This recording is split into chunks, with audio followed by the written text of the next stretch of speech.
सबसे पहले इस वीडियो को लाइक करें और मजीद वीडियोस के लिए हमारा YouTube चैनल सब्सक्राइब करें और बेल आइकन पर क्लिक करें।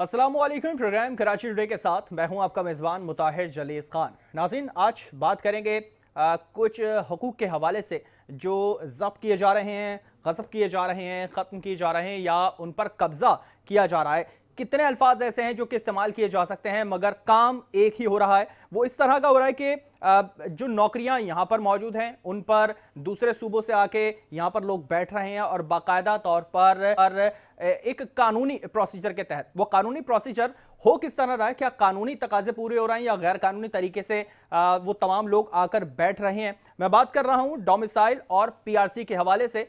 कल क्या, इससे पहले भी मुतादिद बार ये मामला उठ चुका है। एमक्यूएम पाकिस्तान ने इससे पहले भी उठाया है और अब तो जीडीए भी इस तमाम मामले में एमक्यूएम का साथ दे रही है, क्योंकि डोमिसाइल और पीआरसी ऐसी चीज है जो सरकारी नौकरियों के लिए बहुत अहम होती है। सरकारी नौकरी किसी भी लिहाज से हो, चाहे वो डिपार्टमेंट्स के लिहाज से हो या सरकारी सतह पर किसी भी लिहाज से हो, किसी वजीर के लिहाज से हो, ये तमाम चीजों में डोमिसाइल और पीआरसी बहुत ही अहमियत रखते हैं और इसके लिए जो प्रूफ चाहिए होता है वो लाजमी होता है। इसके बगैर ये तमाम चीजें जो है वो लीगल तौर पर नहीं देखी जाती हैं। इस चीजों के अंदर अगर बात करें तो खास तौर पे जो डिस्ट्रीब्यूशन है वो की जाती है 60-40 का रेशियो होता है। जो देही सिंध है वहां 60% रखा जाता है और जो शहरी सिंध है उसमें 40% रखा जाता है। और इस तरह इस चीज को डिवाइड करने के बाद तमाम लोगों को जो एलिजिबल है उस नौकरी के लिए या उनके पास डॉक्यूमेंट्स हैं वो इस काबिल हैं कि उन्हें नौकरी दी जा सके।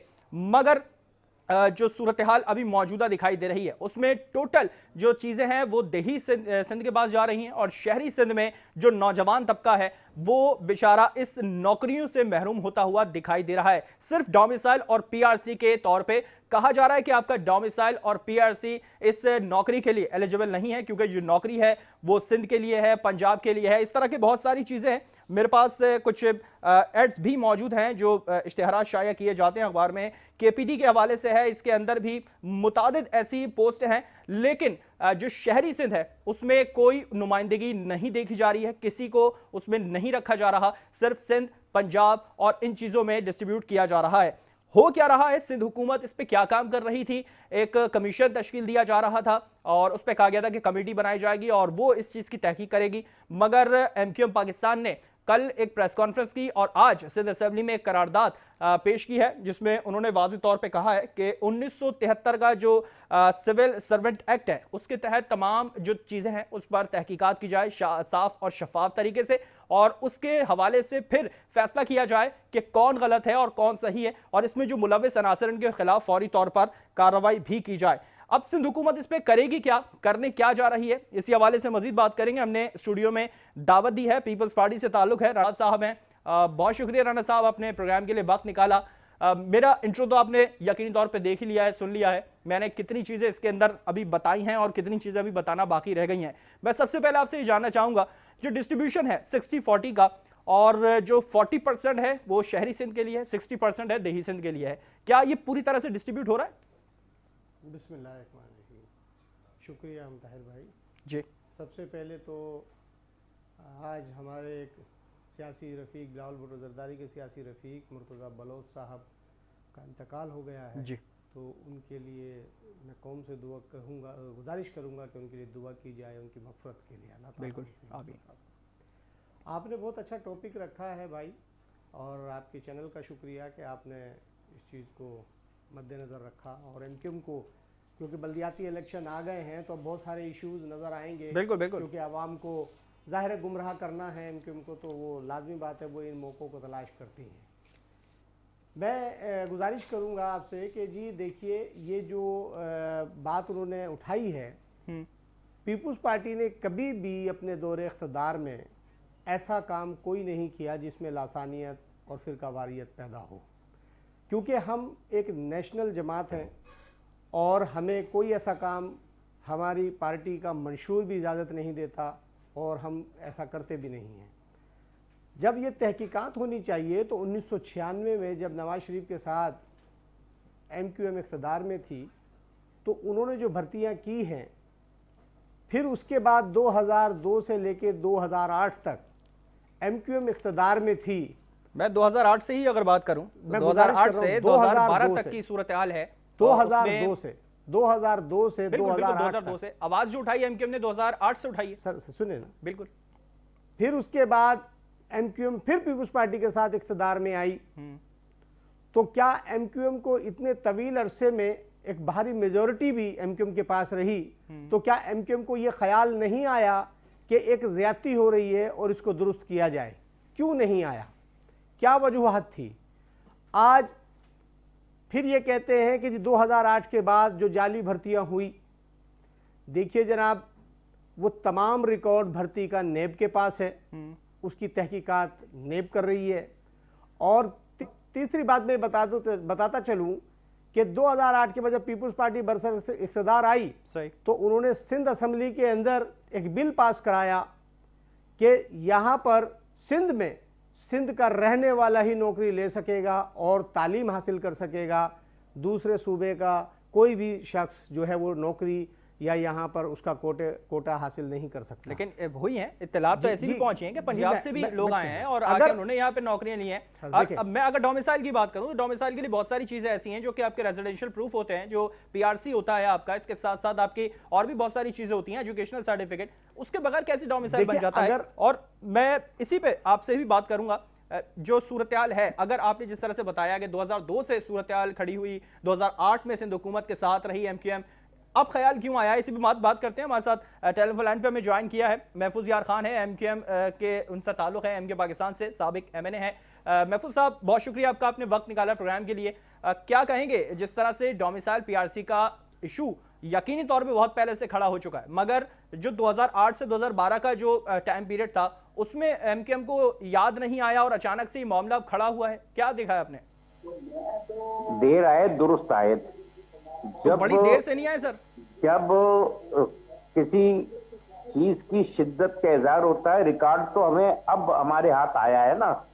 कॉमन नवेज जमील भाई और ख्वाजा इजारुल हसन भाई ने ये जो 70-80 हजार नौकरियों का जब पुलंदा निकाला रिकॉर्ड से, तो उसमें कराची का शनाख्ती कार्ड हमें नजर ही नहीं आता है।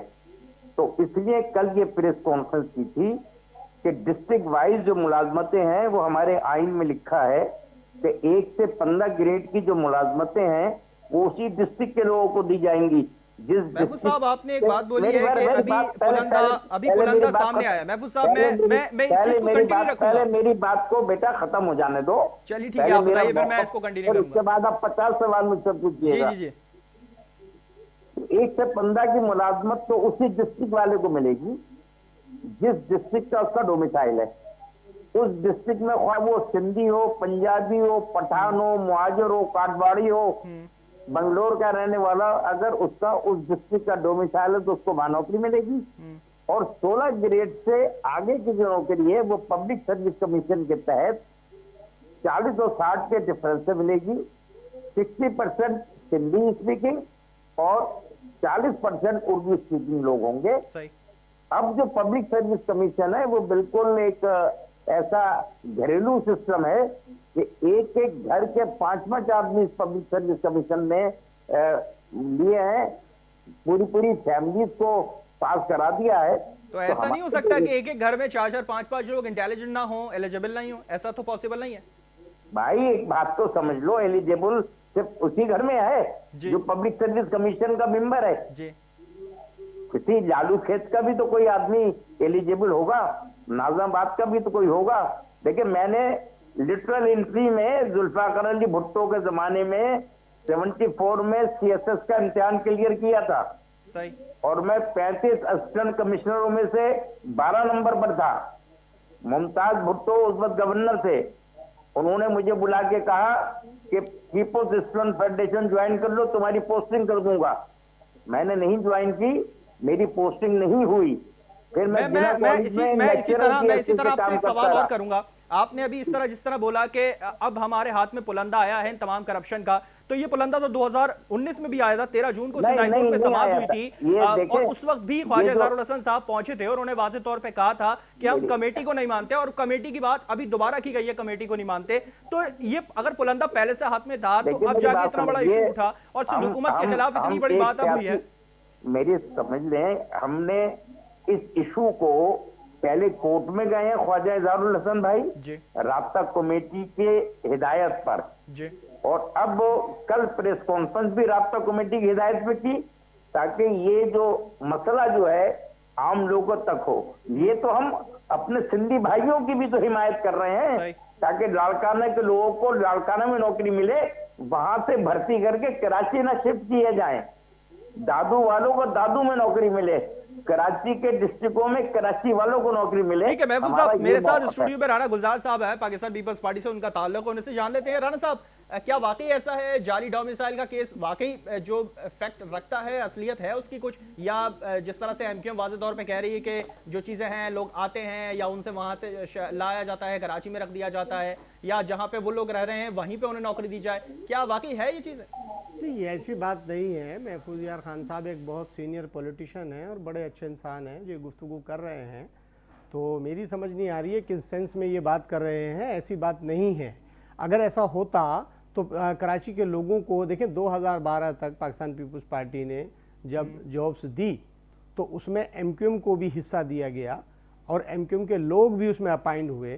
तो मैं गुजारिश ये करता चलूँ, अगर ज़्यादती पीपल्स पार्टी ने की है तो इसकी अक्सर नो तहकीकात होनी चाहिए, और एमक्यूएम ने जो 1996 से लेकर पूरे ड्यूरेशन में जो इख्तिदार में रहे और जो ज्यादतियां हुई हैं, इस पूरे ड्यूरेशन के अंदर सिंध हुकूमत ने क्या तहकीकात हुई, एक आदमी के पास दो लोगों के पास दो जोबें थी, उनकी तहकीकात भी होनी चाहिए। केएमसी, वाटर बोर्ड, डीएमसी करेगा कौन? तो राणा साहब करेगा कौन? बिल्कुल उसकी तहकीकात इदारे करेंगे और एमक्यूएम को यह मुतालबा करना चाहिए कि जी 1996 से जब हम भी इख्तिदार में थे तो उसकी भी तहकीकात होनी चाहिए कि एक शख्स के पास दो नौकरियां थी। देखिए, अकाउंटेबिलिटी तो यही होती है कि उसमें पीपल्स पार्टी हो, तहरीक इंसाफ हो, एमक्यूएम हो, कोई भी जमात हो। करेगा कौन? सीएम के अंडर भी एक कमेटी, वो भी ये अदालत में गए हैं जनाब वाला। मैं एमक्यूएम साहब के साथ जाऊंगा, अहमद साहब की तरफ। क्या रहेगा महफूज साहब, किस तरह से देखेंगे? आपने जो असेंबली में जो दिए है करारदाद, कितने मुत्तफिक हैं कि इस पे काम होगा? इस वक्त जो मेरे ये भाई बड़ी बेहतरीन बात कर रहे हैं जी, यही बात अगर वजीर आला सिंध ख्वाजा इज़हार या कमर नवेद के साथ बैठ के कर लें तो कोई मसला ही नहीं रहेगा। हुकूमत सिंध ने एक नोटिफिकेशन निकाला जिसको अब चैलेंज करने की बात हो रही है, जिसमें इन नौकरियों पे वो हामी नहीं भर रहे हैं। तो ये क्योंकि मामला कोर्ट में जेर समाअत है और इंशाअल्लाह ताला उसमें चीफ मिनिस्टर साहब भी पार्टी हैं और बाकी जो मुताल्लिका लोग हैं वो भी पार्टी हैं, लेकिन मुझे अपने भाई की बात बड़ी पसंद आई है कि ज्यादती किसी ने की हो, अगर एमक्यूएम ने ज्यादती की है उनका एहतसाब होना चाहिए, पीपुल्स पार्टी ने की है तो उनका एहतसाब होना चाहिए। और नौकरियों का हक जो है हर शहरी का है, हर पाकिस्तान में बसने वाले आदमी का है, उसको उसके हक की नौकरी मिलनी चाहिए, उसको तालीमी इदारों में दाखिला मिलना चाहिए मेरिट पर, उसको इस शहर में जो है वो पानी मिलेगा कैसे? महफूज साहब, मिलेगा कैसे? हम यही तवक्को करते हैं कि चीज जो है प्रॉपर तरीके से जिसका हक है उसे मिलेगा कैसे? तहकीकात कौन करेगा? आपको लग रहा है कि सिंध पब्लिक सर्विस कमीशन तहकीकात कर सकेगी? तुम्हारी मर्दमशुमारी दुरुस्त हो जाए तो सबको उसका हक मिल जाएगा। अभी हमें आधा गिना गया है, हमें पूरा गिन लो भाई, सिर्फ हमारी खवातीन गिनी है, मर्द तो गिने ही नहीं है। तो इंशाअल्लाह ताला ये भी सुप्रीम कोर्ट का फैसला होगा। महफूज साहब, कैसे गिना जाएगा? इससे पहले भी जिस तरह से पीपल्स पार्टी ने कहा था कि आप हमारा साथ दे दें, पीटीआई का साथ नहीं दें, हम आपको तमाम चीजें दे देंगे, तमाम आपकी जो चीजें हैं जो अधूरी है वो पूरी कर देंगे। क्या इस दफा भी ऐसी मर्दमशुमारी पे तो हमारे भी तहफ्फुज़ात हैं, मर्दमशुमारी पे तो हमने भी बड़े एहतजाज किए हैं। चेयरमैन बिलावल भुट्टो जरदारी साहब ने भी बड़ा एहतजाज किया है। मर्दमशुमारी पे हमारे भी बड़े तहफ्फुज़ात हैं। पाकिस्तान पीपुल्स पार्टी की अपनी रिजर्वेशन है इस पर। बहुत अच्छी बात है। तो वो हमारी पिटीशन में भी पार्टी बन जाए ना, जो सुप्रीम कोर्ट में पेंडिंग है उसको जल्दी से चलवा लें। ठीक है महफूज साहब, ये मर्दमशुमारी हम दूसरी तरफ जा रहे हैं। महफूज साहब, हम दूसरी तरफ जा रहे हैं। मैं बात कर रहा हूं आज डोमिसाइल और पीआरसी के हवाले से। मर्दमशुमारी पे हम बाद में बात कर लेंगे महफूज साहब। तमाम लोग गिन लिए जाएंगे तो नेशनल अवार्ड में हमें उस एतबार से हक मिलेगा। अभी जो 2.5-3 करोड़ रुपए लोग जो है कम कर दिए गए हैं, तो ये तो पूरे सिंध का हक मारा जा रहा है ना। उससे सिंधी भी मुतासिर हो रहा है, मुहाजिर भी मुतासिर हो रहा है। इससे तो आप मुतालबा करें ना खान साहब से, क्योंकि आप वहाँ वफाक में इख्तिदार में बैठे हैं, तो आप खान साहब से मुतालबा करें अपना। खान साहब, ये जो मुतालबा ये खान साहब से ही मुतालबा है जो इस वक्त चैनल पे हम कर रहे हैं, और इसी वजह से हमने पहले भी विजादत छोड़ी थी। और इंशाल्लाह अगर हमें अपना हक नहीं मिला, जो हमारा उनका आपस में एक मेमोरेंडम ऑफ अंडरस्टैंडिंग बना है, तो फिर मुतालबा करेंगे और फिर अपने आप को इस जैसे अभी प्रेस ठीक है महफूज साहब, मैं राणा साहब की तरफ जाऊंगा। राणा साहब, जिस तरह से पिटीशन दायर की गई है सिंध असेंबली के अंदर, अब करारदाद पेश की गई है, क्या इस पे कोई एक्शन होगा? किस तरह से होगा? कौन इस पे एक्टिंग करता हुआ दिखाई देगा? रिएक्ट कौन करेगा? सिंध असेंबली सिंध की आवाम का घर है और इन्होंने वहाँ पर अपने एप्लीकेशन दायर की है, दाखिल की है। बिल्कुल उस पर सोचा जाएगा, उस पर जो भी तमाम अरकान का फैसला होगा वो कौम के सामने होगा, और अगर वो बिल्कुल सूटेबल होगा और आवाम के हक में होगा तो पीपल्स पार्टी ये कभी नहीं करेगी कि किसी के हुकूक को गज़ब किया जाए। सवाल ये पैदा होता है कि ये सारी मुश्किलात जितनी बयान की जा रही हैं, क्या ये 2020 में ही आई हैं? क्या ये 1 साल के अंदर सारी मुश्किलात हैं? इससे पहले MQM क्या यहाँ थी नहीं पाकिस्तान में, या MQM कभी इख्तिदार में नहीं रही? देखिए, ये आवाम को गुमराह करने की एक साजिश है, और ये वक्त इलेक्शन का करीब है, बल्दियाती इलेक्शन करीब आ रहे हैं, तो ये आवाम को गुमराह किया जा रहा है, उनको उस्काया जा रहा है दूसरे तरीके से। तो ये गलत अमल है। आवाम को सच्चे दिल से उनको हकाइक बताने चाहिए, उनके लिए आवाज़ उठानी चाहिए। ये आवाज़ उसी वक्त उठती है कि जब इख्तिदार की मामलात में ख़राबी पैदा होती है। MQM कभी अपोजिशन में नहीं रही, हमेशा इख्तिदार में रही, वो किसी भी जाविये से रही। और मैं महफूज साहब से पूछ लेता हूँ। महफूज साहब, जिस तरह से पीपल्स पार्टी मुसलसल कह रही है कि इससे पहले ये मामला था, इलेक्शन करीब हो गए तो इस वजह से ये मामला उठाया गया, क्या वाकई ऐसी चीज़ है या पहले से इस चीज़ को प्लान किया गया था? देखिए, ये मैं इनकी वजाहत और कर दूं, GDA ने भी आज असेंबली में ये करारदाद जमा कराई है डोमिसाइल के इशू पे। तो ये सिर्फ मुत्तहदा कौमी मूवमेंट पाकिस्तान का मुतालबा नहीं है, बल्कि GDA जिसके तमाम तर अरकान सिंधी बोलने वाले हैं, ये सबका मुश्तरका मुतालबा है। इसलिए कि अगर हम दादू की लड़काने की बात करते हैं तो उसके साथ साथ कराची की भी बात करते हैं। तो ये इंशाअल्लाह ताला अफाम और तफसील से ये मामला अगर हल हो जाता है तो सही है, वरना कोर्ट में जो हमारे मुकदमात जेर समाअत हैं उनके फैसले तक हम अपनी जद्दोजहद जो है आईनी एतबार से करते रहेंगे। एहतजाज का हक हमारे पास है। आज जिन लोगों ने कबूतर चौक पे एहतजाज किया था और वो कॉम्प्रस अपने आप को कहते हैं, और उसमें बाज़ कलदम तंजीमों के लोग भी थे, हुकूमत ने ये मैनेज कराया था, 99 लोग जमा हुए, 3 फिगर भी नहीं हो पाई, इससे ही कम थे। तो ये तमाम खेल होते रहे हैं, होते रहेंगे।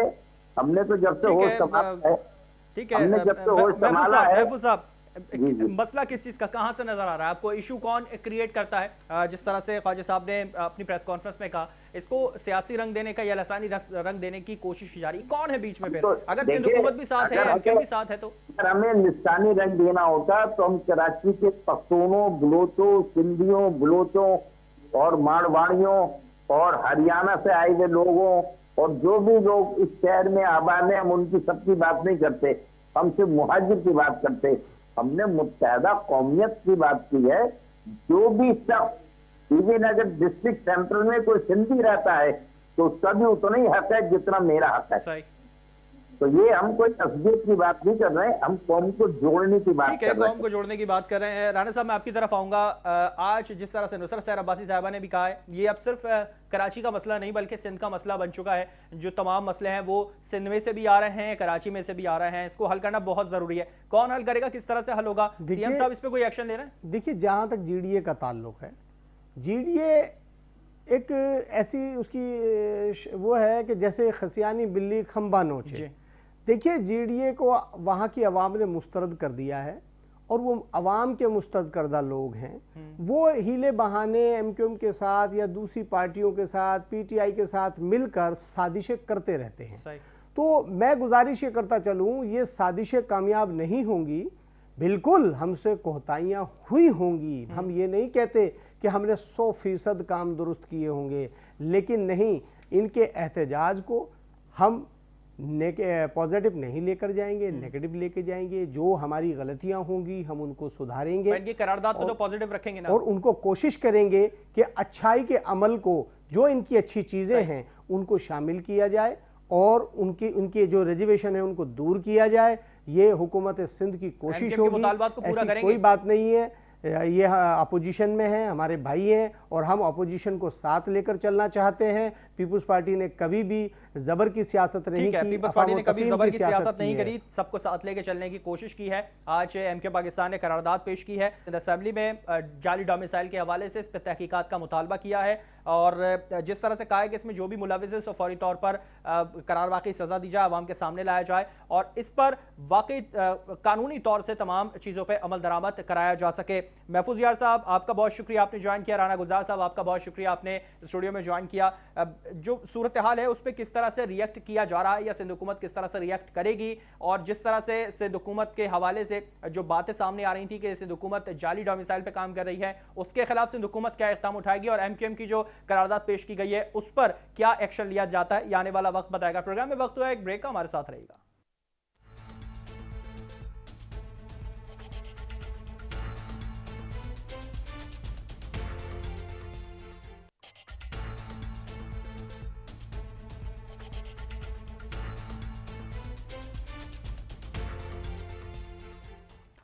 Welcome back. अब बात करेंगे लॉकडाउन में होने वाली कुछ नरमियों के हवाले से।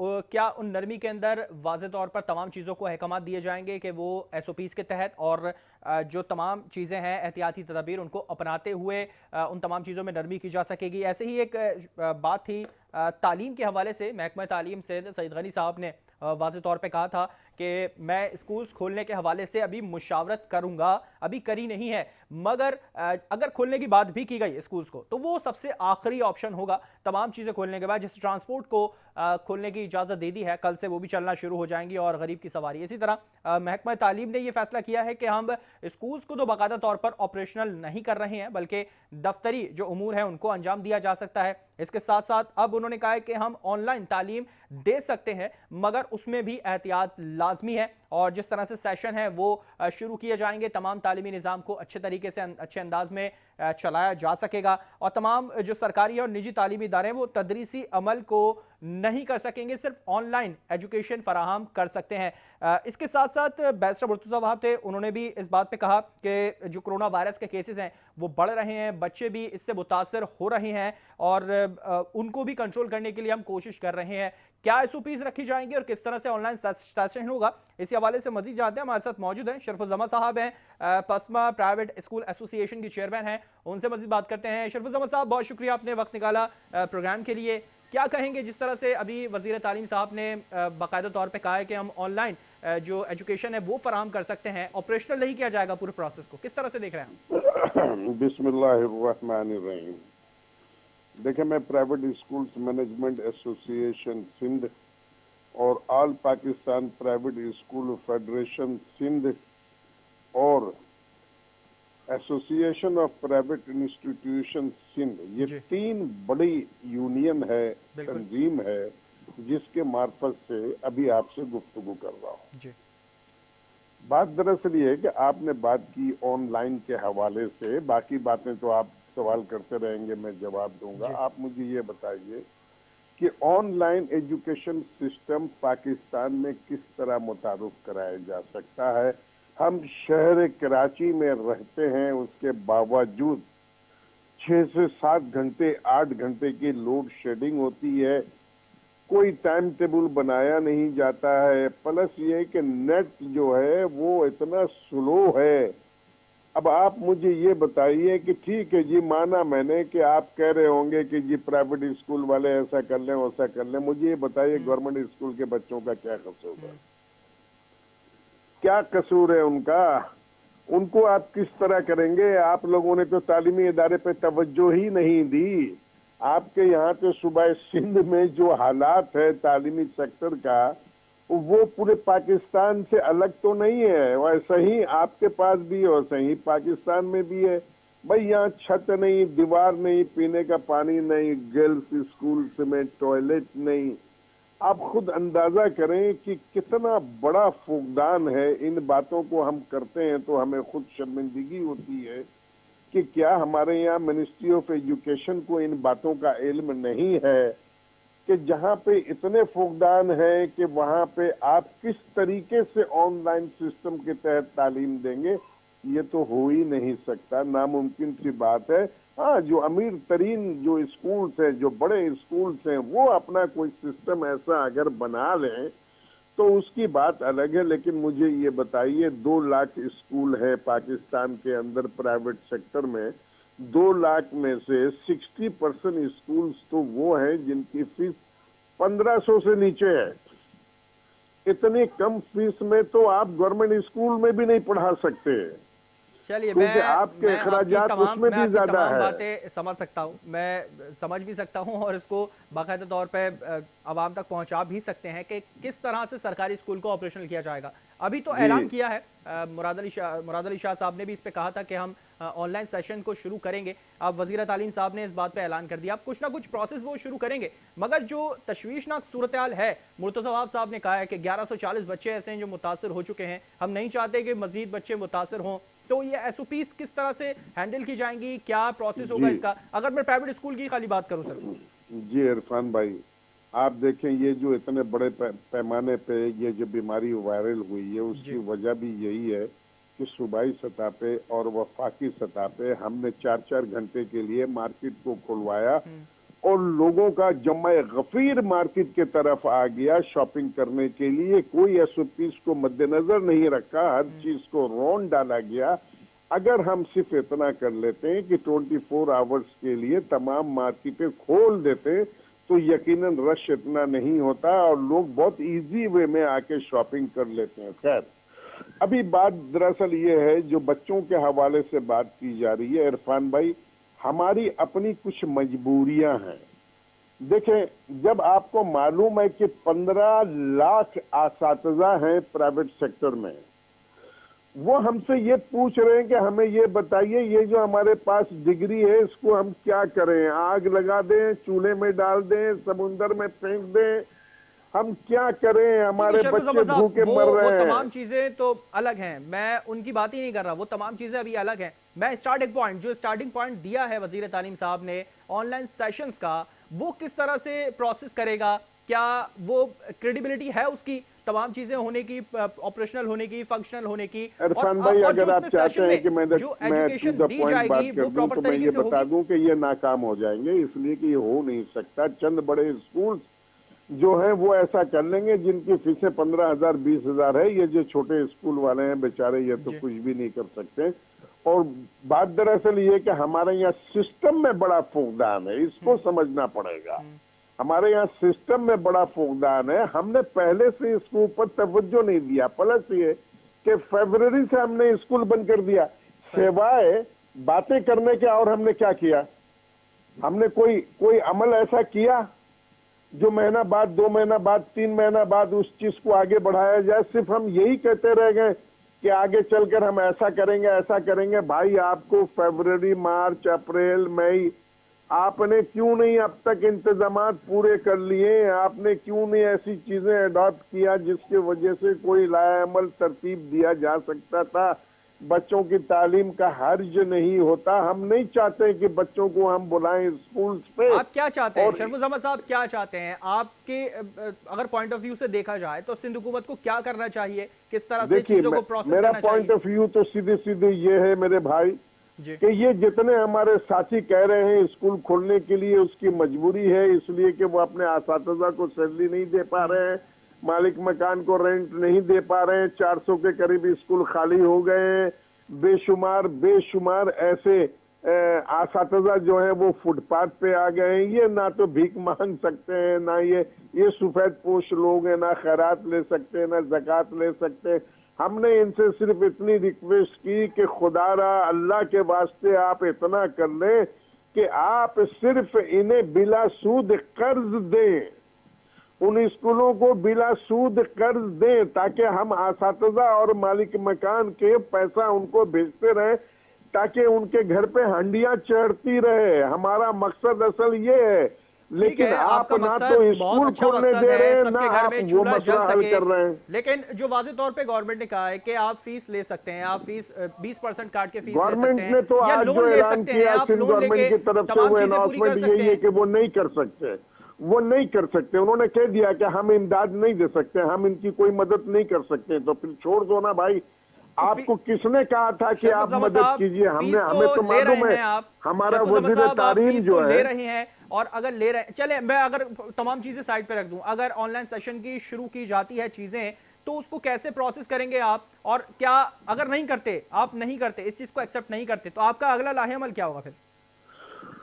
देखिए इरफान भाई, हमने तो साफ कह दिया साहब, इरफान नहीं, मैं मुताहिर जलीस हूं, और इरफान साहब हमारे प्रोड्यूसर साहब। सॉरी, मैं आपको ये चीज बता दूं कि ये जो गवर्नमेंट जो कह रही है, पहली बात तो गवर्नमेंट इसमें कामयाब नहीं हो सकती। दूसरी बात ये है कि ये मज़ाफाती एरियाज में जो स्कूल्स हैं, फर्ज करने सुबह सिंध में 7,200 स्कूल्स हैं जिनकी फीस 1,500 से भी नीचे है। ये बेचारे तो कर ही नहीं सकते। शहर कराची में आपका नेट नहीं चलता, लाइट नहीं होती, तो गांव में देहात में कैसे होगा, किस तरीके से होगा? नामुमकिन सी बात है, ये हो ही नहीं सकता। वही बात है, दिल के बहलाने को गालिबी ये ख्याल अच्छा है, ये हो ही नहीं सकता।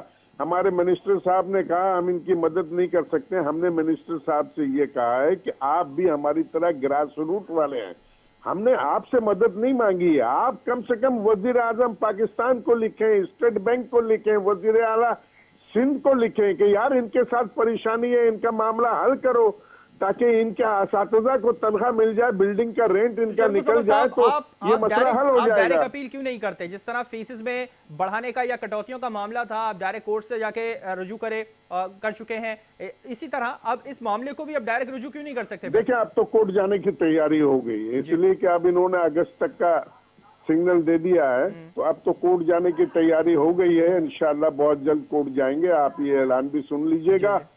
लेकिन सूरत हाल असल यही है कि हम कोशिश ये करते रहें कि यार किसी सूरत से इनको हमारी बात समझ में आ जाए। लेकिन ताज्जुब की बात है कि हमारे वजीर तालीम को इतना भी वक्त नहीं मिला कि वजीर आजम को एक लेटर लिख दें, स्टेट बैंक के गवर्नर को एक लेटर लिख दें। ये तो वो कर सकते थे ना, या ये भी नहीं कर सकते वो?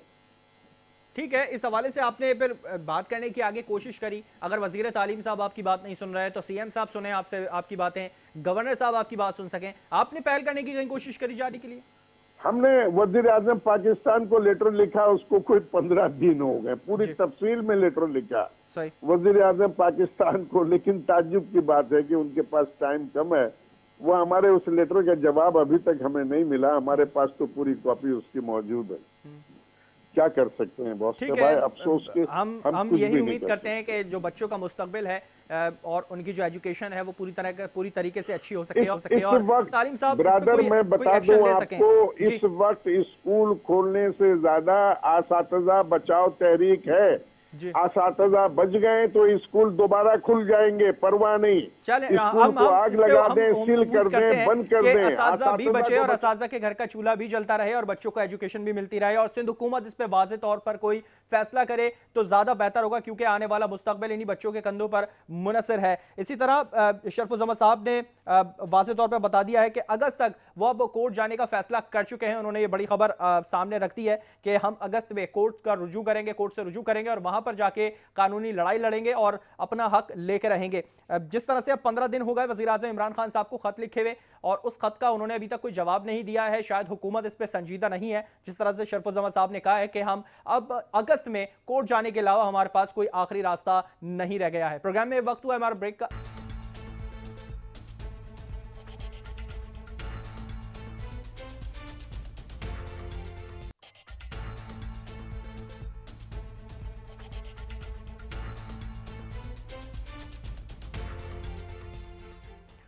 Welcome back. अब बात करेंगे होने वाले लॉकडाउन और फिर उसके बाद होने वाली नरमी के हवाले से। लॉकडाउन के अंदर विफाक ने फैसला किया, जिसके बाद सिंध हुकूमत ने भी एक फैसला लिया है कि लॉकडाउन के अंदर नरमी की जाएगी। सिंध हुकूमत के जो फैसले हैं वो वाज़ेह तौर पर अब सामने आते जा रहे हैं, जिसमें एक तो मार्केट्स खोलने का कह दिया था, उसकी टाइमिंग बढ़ा दी गई। फिर इसके साथ साथ अब ट्रांसपोर्ट खोलने का कह दिया है, पब्लिक ट्रांसपोर्ट। इसके साथ साथ ऑनलाइन की जो ट्रांसपोर्ट फैसिलिटी है, जो ऑनलाइन टैक्सी सर्विस चलती है, उस हवाले से भी वाज़ेह तौर पर अहकाम जारी कर दिए गए हैं। कल से ये तमाम चीज़ें सड़कों पर नजर आएंगी, मगर इसमें तमाम SOPs को मलूज़े खातर रखा जाएगा और इन तमाम चीज़ों पर पाबंदी के साथ जो इक़दाम है वो किए जाएंगे, क्योंकि कहीं भी पुलिस इन तमाम पब्लिक ट्रांसपोर्ट को रोक के चेकिंग कर सकती है कि इसमें सैनिटाइजर, मास्क और ग्लव्स का भी इस्तेमाल वाज़ेह तौर पर हो रहा है या नहीं। और इसके अंदर हो तो सकता नहीं है, पॉसिबल नहीं है, मगर इसको ज़्यादा करने की कोशिश की जाएगी कि समाजी फासला है वो जो उसको प्रॉपर तरीके से रखा जा सके। एक सीट पर एक फर्द को बैठने की इजाज़त होगी और फौरी तौर पर जिस तरह से ये बस डिपो में जाएगी उसको डिसइंफेक्ट किया जाएगा और अगले दिन के लिए इसको तैयार रखा जाएगा और किसी को बस में जाने की इजाज़त जब तक नहीं होगी जब तक पैसेंजर इसमें नहीं आ जाता। इसके साथ साथ आपको बताते चलें तो सिंध में 30 जून तक लॉकडाउन का दौरानिया है वो बढ़ा दिया गया है।